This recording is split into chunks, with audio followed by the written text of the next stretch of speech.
Good evening to everyone. Glad that you're here this evening. Got just a few announcements before we get into our lesson tonight. Our condolences goes out to the family of David Tucker. He'll be at Anderson Upper Cumberland Funeral Home. His visitation was tonight, and the funeral's tomorrow at 1. In Alabama is Jewel Gardner. She passed away. This is the grandmother of Parker Harless.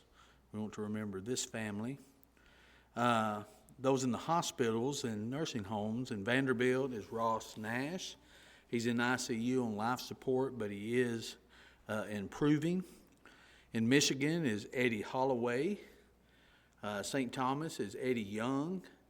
NHC is Shirley Howell. And home sick is Jerry Ann Anderson. Anyone else, anyone we need to add or anything we need to change? No? Okay.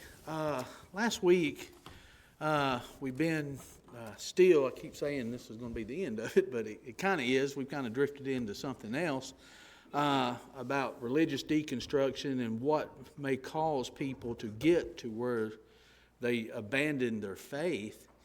And we used some examples from Habakkuk chapter 1 last week about crying out to God when we have problems, when we see things going on, and it just doesn't seem like God is doing anything. But Habakkuk just kept praying, and he kept praying, and he kept praying. But it just seemed like God wasn't doing anything. Matter of fact, in verses 2 and 3, he said, "O Lord, how long shall I cry, and you will not hear? Even cry out to you violence, and you will not save. Why do you show me iniquity and cause me to see trouble? For plundering and violence are before me. There is strife and contention arises." So he was just wondering and crying out to God, and I think that happens to us a lot of times. And it can be detrimental to our faith when we think we know that we're going to God with a problem or a trial or suffering or some injustice that we're seeing in the world, and it just doesn't seem like God is doing anything. Well, here's what we're going to find now is God doing anything? And he's going to give Habakkuk an answer, but it's not a good one. And I think here's another problem that arises is we may cry out to God, and it may seem like he's not doing anything because he's not doing what we expect him to do, and he does something totally different, and it kind of catches us off guard, and we don't understand it, and that can be detrimental to our faith. So remember, we talked about if we're abandoning our faith because of some issue that's going on, it has to do with what our understanding is. We need to dive deeper in that subject. Don't throw out all of our faith because of one issue we may be having. We need to work through that issue. We need to study. We need to continue to pray to God. We need to work through these things, not abandon it. But we need to rest assured that God does know what's going on. In Psalms 33, beginning at verse 13, "The Lord looks from heaven. He sees all the sons of men. From the place of his dwelling, he looks on all the inhabitants of the earth. He fashions their heart individually. He considers all their works." And in Hebrews chapter 13, beginning at verse 5, "Let your conduct be without covetousness. Be content with such things as you have, for he himself has said, I will never leave you nor forsake you. So we may boldly say, the Lord is my helper. I will not fear. What can man do to me?" He says he'll never leave nor forsake me. We either believe that or we don't. We either believe that he knows what's going on or we don't. And here's what we've got to realize. You think about what God has done. What has God done for us? What has he done to provide salvation and that path for us? What's he done? Everything we need. I mean, the Bible tells us, 2 Timothy 3, 16 and 17, what all Scripture is given by inspiration of God is profitable for doctrine, for reproof, for instruction in righteousness, that the man of God may be complete, thoroughly equipped to every good work. He gives us everything we need, doesn't he? Through his word. I was actually talking to someone just this week, and we were discussing this very fact of either God has given us everything or he's not. We were having a discussion about God talking to us. There was a statement made several times, well, God talks to me, God talks to me. And I just finally asked, well, what does he say? Does he say something different than in his word? Is he going to say something different to you than he is to me? Is he going to say, what has he given us? He's given that perfect law of liberty. He's given us everything that we need, that we can have instructions to get to heaven, and he's provided his son. He has sacrificed his son so we can have that opportunity. So God has invested in us, has he not? Do you think he's just going to just let us, just create us and then say, okay, you're on your own now? Well, of course, the Bible teaches us over and over and over again that God knows what's going on. He'll never leave nor forsake me. He knows the ways that we have. But here's the thing.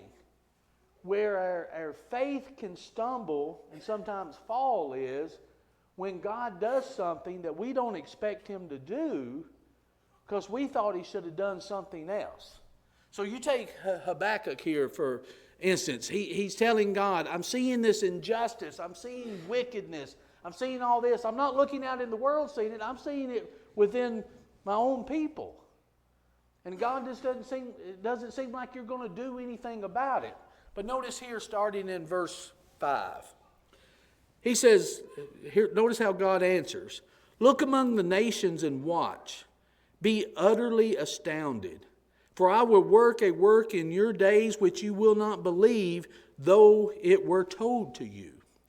For indeed I am raising up the Chaldeans, a bitter and hasty nation which marches through the breadth of the earth to possess dwelling places that are not theirs.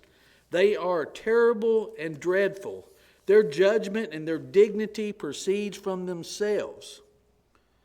Their horses also are swifter than leopards and more fierce than even evening wolves. Their chargers charge ahead. Their cavalry comes from afar. They fly as the eagle that hastens to eat. They all come for violence. Their face are set like the east wind.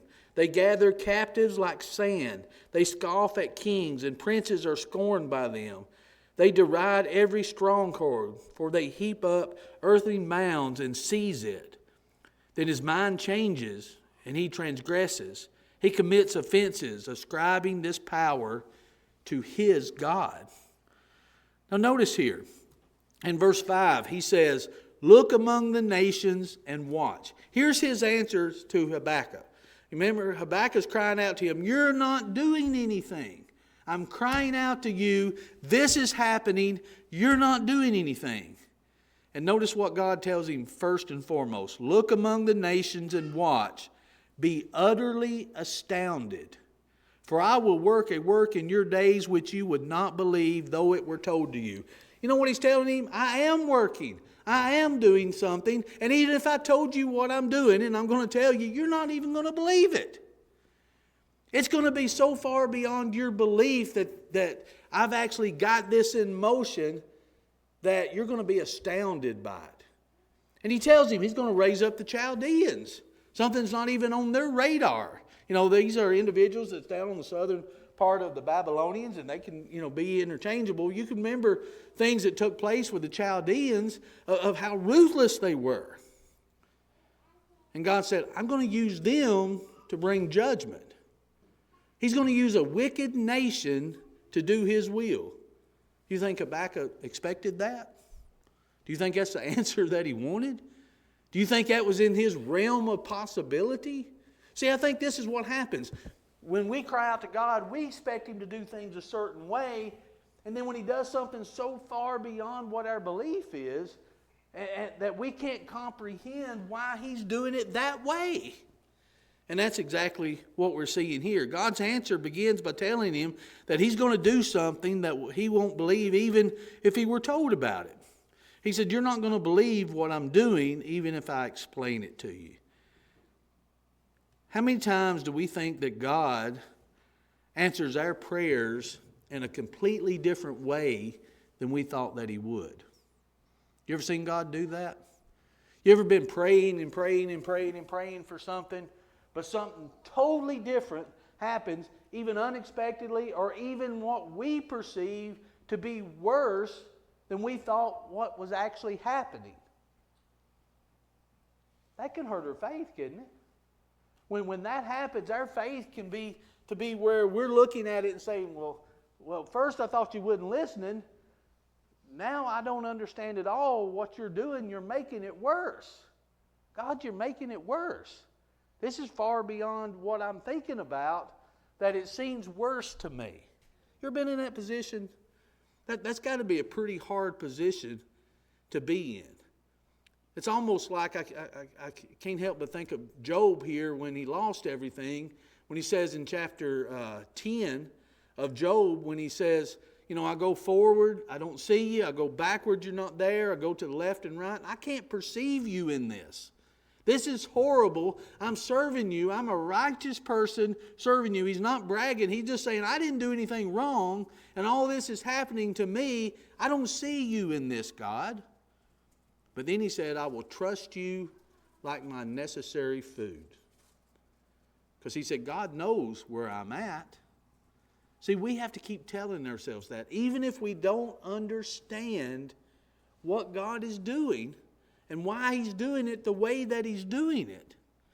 And we may not even realize He's doing it because it's so far from our line of thinking that it appears to us that He's not even doing anything, so things are getting worse. And I think that's what happens sometimes. If you look in Isaiah chapter 29, he says, therefore, behold, I will again do a marvelous work among this people, a marvelous work and a wonder. For the wisdom of their wise men shall perish, and the understanding of their prudent men shall be hidden.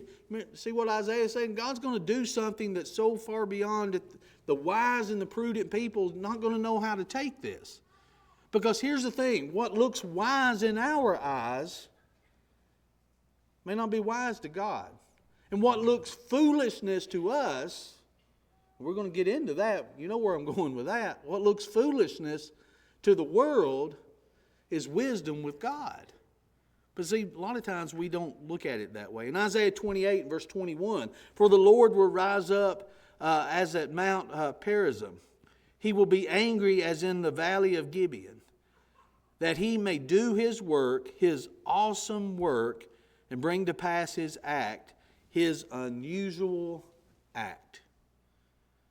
See, God's ways aren't our ways. So if we want our faith to be strong and remain strong and even grow, we've got to make sure that we're not expecting something from God when we don't have the whole picture and we think He should be doing something in a certain way and He's doing something totally different, and we don't know how to take that sometimes. And sometimes we can abandon our faith because of it. So Isaiah prophesies here about how God was going to act in a way so that the wise would be completely astounded. They won't know how to take it. Now, if we go to the New Testament, we see this, and we alluded to this a little bit last week. Remember, this was part of the problem in John chapter 11 when Martha and Mary both, in John chapter, remember what they said in John chapter 11? Now, Martha said to Jesus, Lord, if you had been here, my brother would not have died. Now, Mary said the same thing on down.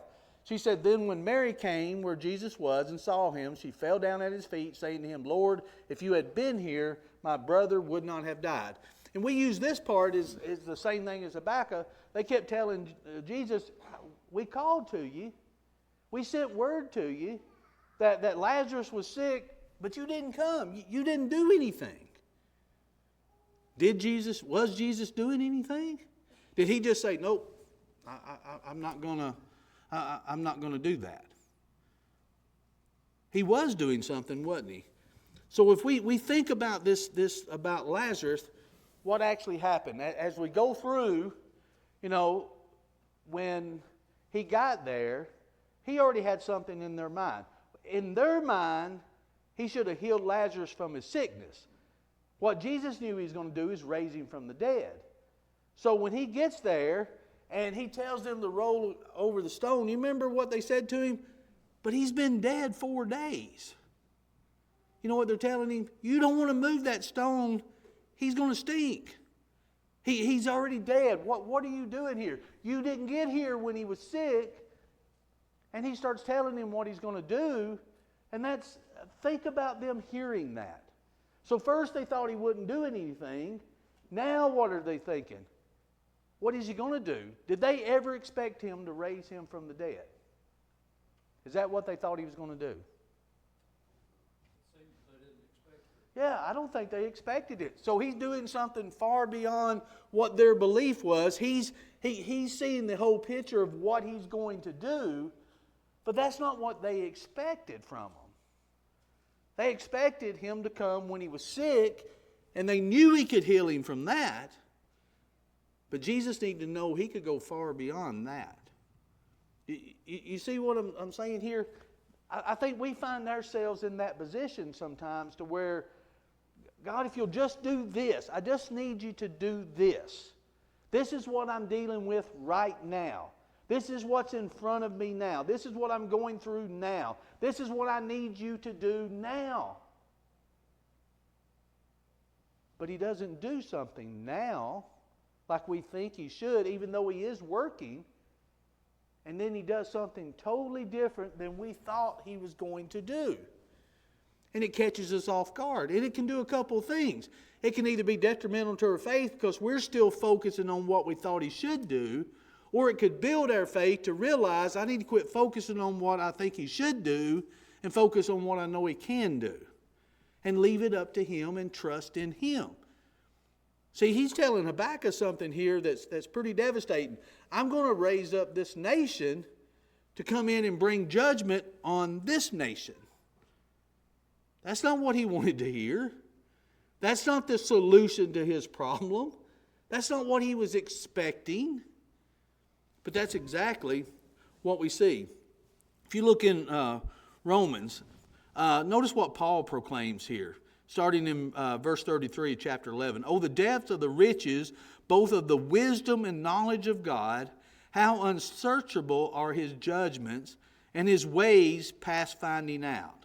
For who has known the mind of God, or who has become his counselor?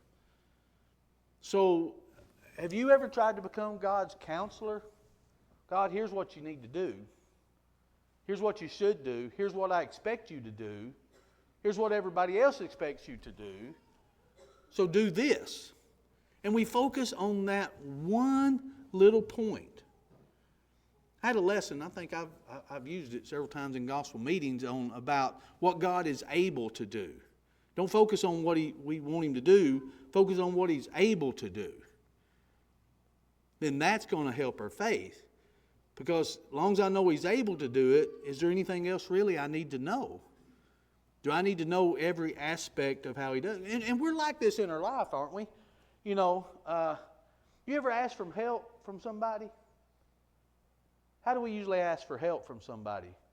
Rellin sent me a meme, had this on a shirt, and I said, that's exactly how I am. And it read on here, hey, I need some help. Never mind, I'll just do it myself. And I thought about that. I thought, I think that's how I am.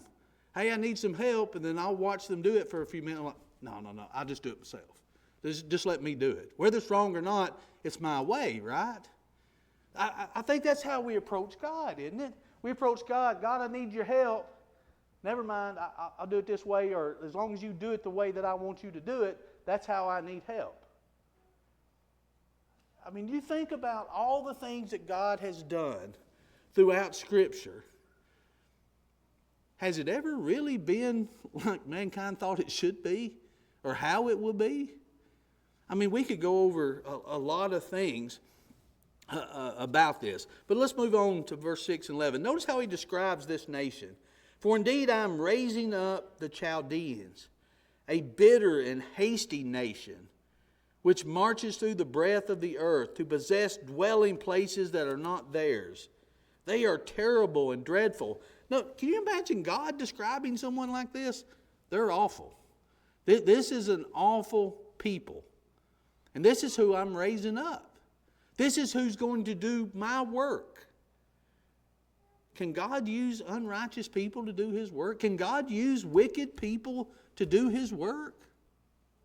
Would we expect him to do that? We wouldn't think that that's how it's done. But think about that. He's describing these people to possess dwelling places that are not theirs. They are terrible and dreadful. Their judgment and their dignity proceed from themselves. They look to themselves. They don't look to God. They don't have anything to do with God. This nation that I'm raising up to do my will, they don't even look to me for anything. They look to themselves for this, he says. He says their horses also are swifter than leopards, more fierce than evening wolves. Their chargers charge ahead. Their cavalry comes from afar. They fly as the eagles that hasten to eat. They all come for violence. Their faces are set like the east wing. They gather captives like sand. They scoff at kings, and princes are scorned by them.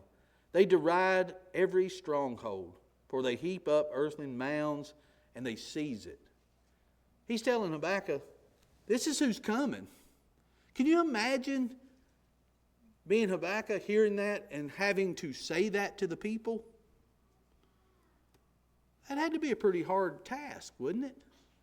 That had to be pretty hard to even digest. I don't know that the Bible alludes to even the prophets didn't understand everything that they prophesied. So I don't know that they were even on their radar. And I can imagine him thinking, those people? That's who's coming? That's your solution?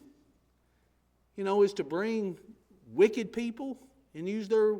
I can see him weighing it out. Okay, I said that the people around me are wicked, but they're not that wicked.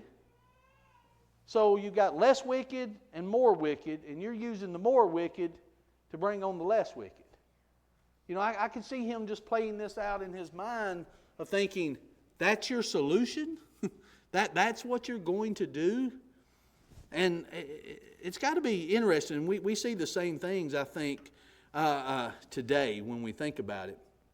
God's saying that he's going to raise up and empower a wicked nation to accomplish his purpose. And does God have a right to do that?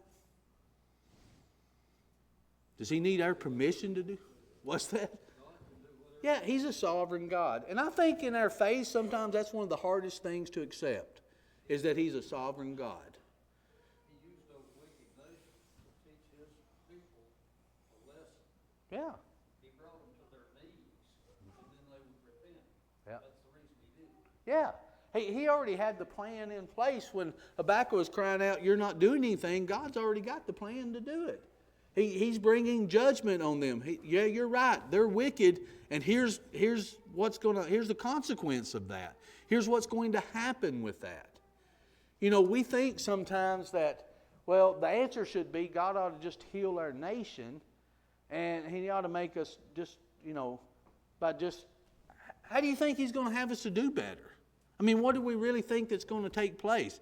What did these people here think really needed to happen for them to get back on the right path?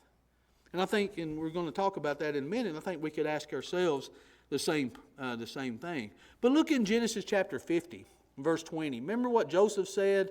But as for you, you meant evil against me, but God meant it for good in order to bring it about as it is this day to save many people alive. Did God use evil to save a nation? Did what Joseph's brothers do to him, was that evil? Was that bad? Was that wicked?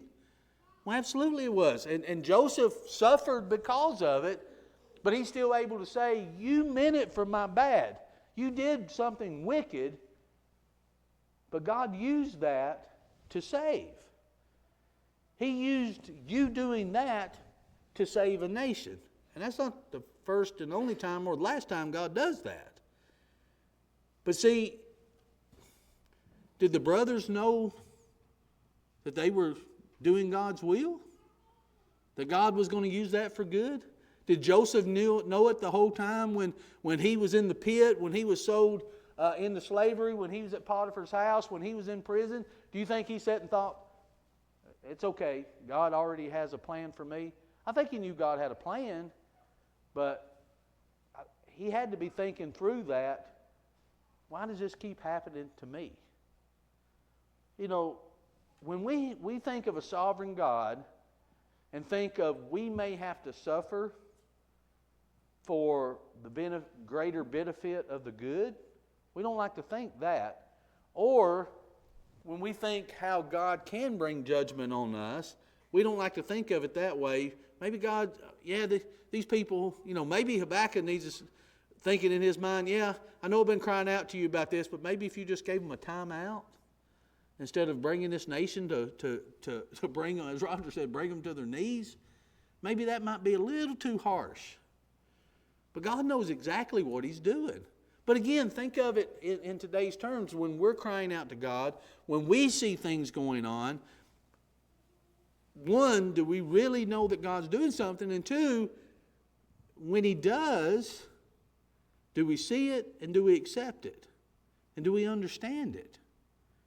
I think there's a lot of times we don't, because we don't want to accept it, because we don't realize that it's actually God working, and He may be working through evil individuals.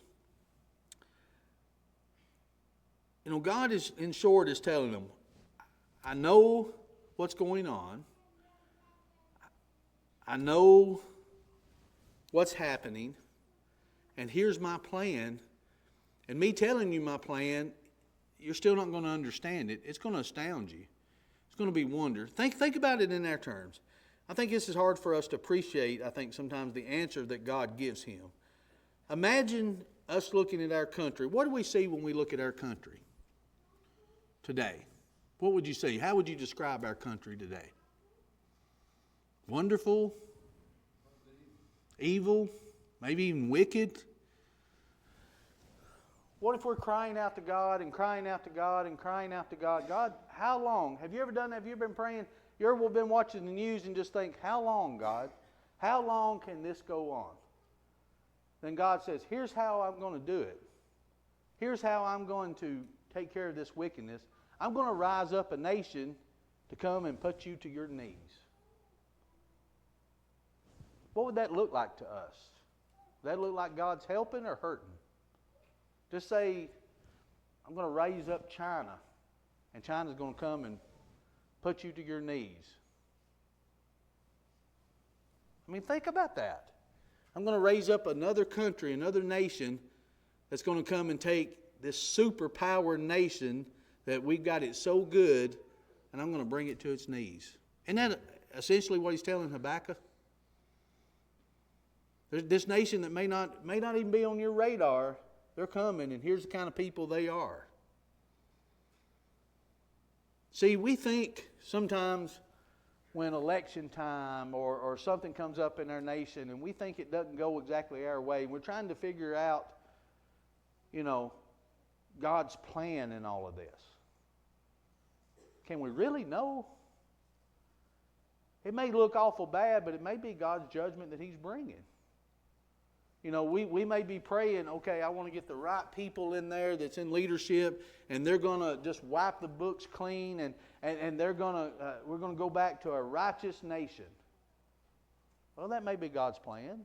But God's plan may be raising somebody up to bring this nation to its knees because of the wickedness. That sounds doom and gloom, doesn't it? But that's exactly what he's telling Habakkuk here. God, I see this wickedness around me. You need to do something. God said, I am doing it. Here's my plan. Here's what I've got in the works coming your way. Okay, maybe you shouldn't have told me that, God. And here's my point I'm trying to make. I'm trying to get us to see that God wants us to pray to Him. But when we're praying to Him, don't think for a minute God doesn't know what's going on. And don't think for a minute He doesn't have a plan. So while we're praying and we're telling God and expressing God our wants, our needs, our struggles, and that's what He wants us to do, understand He's not forgotten us. Could this also be related to the story of the Tower of Babel, where they built the tower and changed the language, people couldn't understand each other? You mean as far as God having a plan and it may not go on like we think? Well, yeah. If you look at all the things God done, has done, and you look at how His plan has been, to us, it looks like more of a problem. But to God, it's the solution. And if you think of all the things that happen, take for example, okay, Israel, children of Israel had a problem in Egypt, right? They cried out to God for what? What did they cry out to God for? Deliverance, right?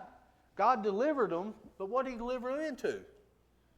Straight to the banks of the Red Sea, in between that and the Egyptian army. Did they ever, in their wildest dreams, when they cried out to God, think He's going to deliver them and put them in a spot where to them it looked like a worse of a problem? Did they ever expect that river to open up, them to cross over, and the Egyptian army to die in the water? You think that ever crossed their mind when they left Egypt? I don't think so. I think they cried out to God. God, when are you going to, 400 years they cried out to Him. When are you going to do something? When are you going to do something? Here's where we're at. And He does something, but takes them in the middle of something where it almost looks worse, or it does look worse to them. But God delivers them, doesn't He? Jesus let Lazarus die. Again, that didn't look like the solution that they were wanting. But He let them die so He could do something greater that they never expected Him to do. That kind of reminds you of Ephesians 3:20, doesn't it? God is able to do for us far abundantly more than we can ask or think, according to the power that's in us. So He did that with the children of Israel in Egypt. He did that by letting Lazarus die. That was God's solution. Now, think about it. God's solution, you can go back to the wicked too. God's solution for mankind was to let His Son die, didn't He? You remember how He accomplished that? Through the deceitfulness of Judas. Well, it was a lot more than that, but His own disciple, his wickedness of turning him over, God used the wickedness of people to accomplish His good. But you think about it on the other side, that looks foolishness. Paul even said it was foolishness to the world, right? To those that are perishing, that's foolishness. That looks like a defeat. You know, remember the two on the road to Emmaus when they were walking there? They said, we thought He was the one. You know, they're talking to Jesus and saying, here's what transpired. Have you been under a rock and don't know what's going on? Here's what's transpired. And we thought He was the one. But yet He was crucified. Again, He's still doing something unbelievable. So you have these events that's taking place, and we look at it and we think, one, God's not listening, but two, He does something we don't expect Him to do. We think it needs to be this way, but you got to look. God is accomplishing a lot more than what we just think He's accomplishing. You know, He's accomplishing one. You go back to Egypt, He's bringing judgments upon Egypt, but He's also teaching that nation of His to trust Him.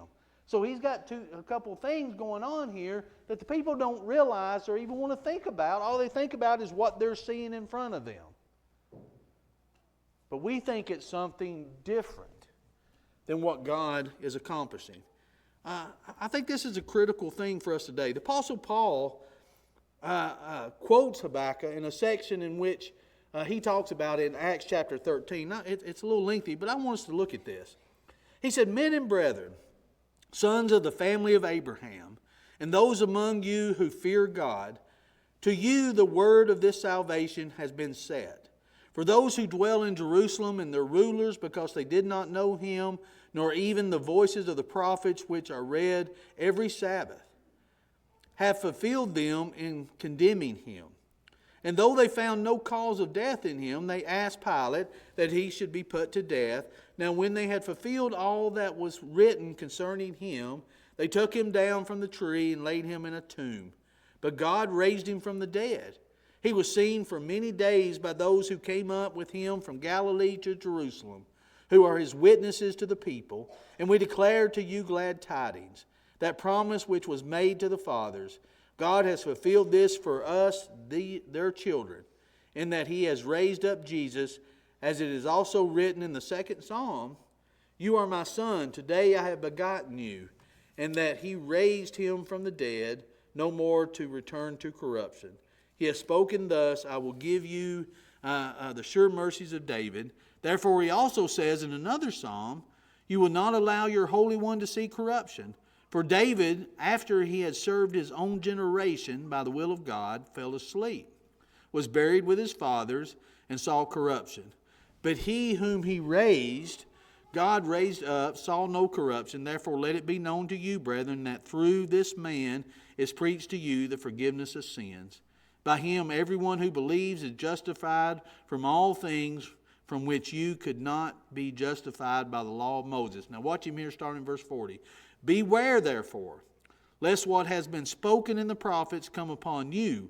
Behold, you despisers, marvel and perish, for I work a work in your days, a work which you will by no means believe, though one were to declare it to you. So as Paul goes through basically God's plan of redemption and what took place with Christ, he said, this is in front of your eyes. He says, you're seeing this, but don't fall into that trap to where you're not going to believe it, even though it was told to you. This is astounding. This is something great. This is something big. That's the whole purpose of what the miracles were, to confirm what he was saying was true, that he was the Son of God, because this was something different to them. Though they should have known it through the Scriptures, but this was something different. And Paul said, don't fall into the same crack here, that you don't believe. Because this is what God is doing, even though it doesn't seem like it's a very smart thing to do. You know, our plan of salvation is hinged on the fact of God giving his Son to be crucified on a cross. But see, that's not where it starts. That's not the unbelievable part of our salvation. Because they were crucifying people all the time. It's that resurrection that's the difference. That's the unbelievable part. That's the part you got to pay attention to. That's the part you got to believe, that they weren't going to believe it until they actually saw it.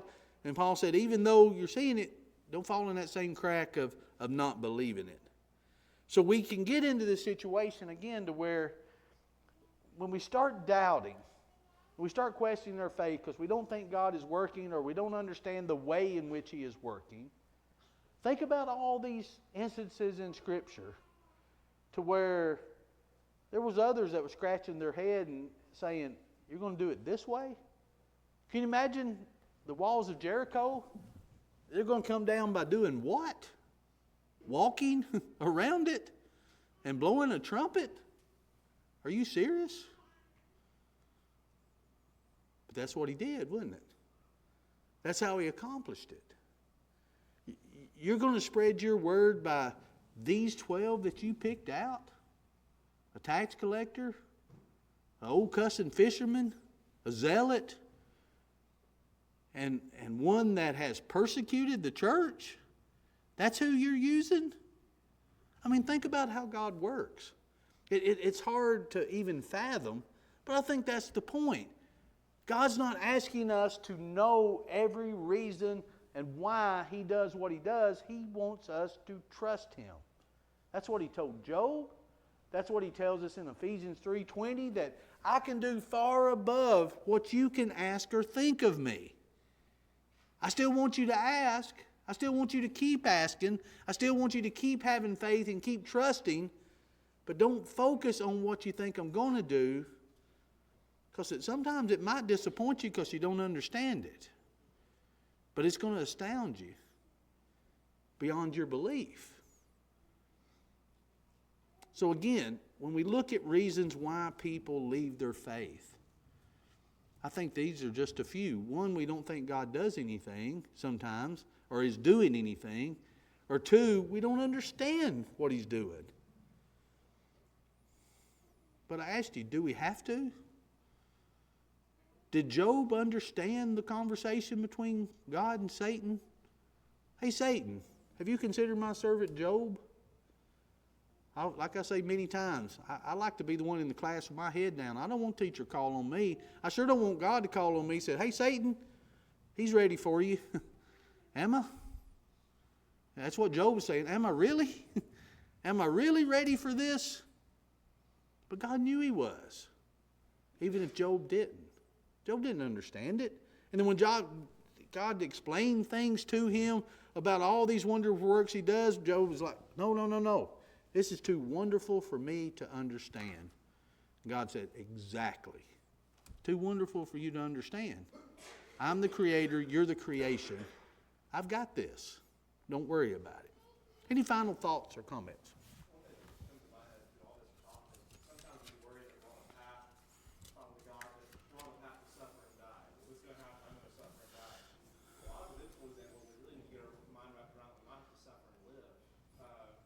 Job's an example of that.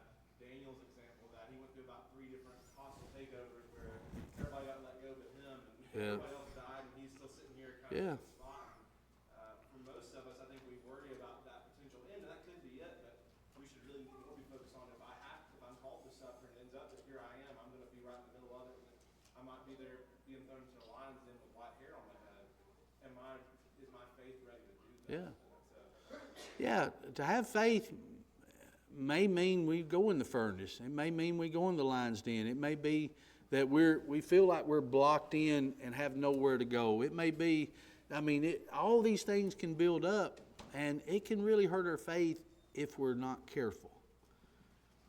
But God is saying, I've got a path for you. But what he's mostly saying is, this world is not all that there is. I'm preparing you for that eternity. And that's what we need to keep focused on, not just the things that's happening to us here. Even though some of the things that happen to us here, they hurt. It's a real pain, emotionally and physically, the things that we have to go through. But just know that we still have that Heavenly Father that knows what we're going through, and He sees it. He sees it.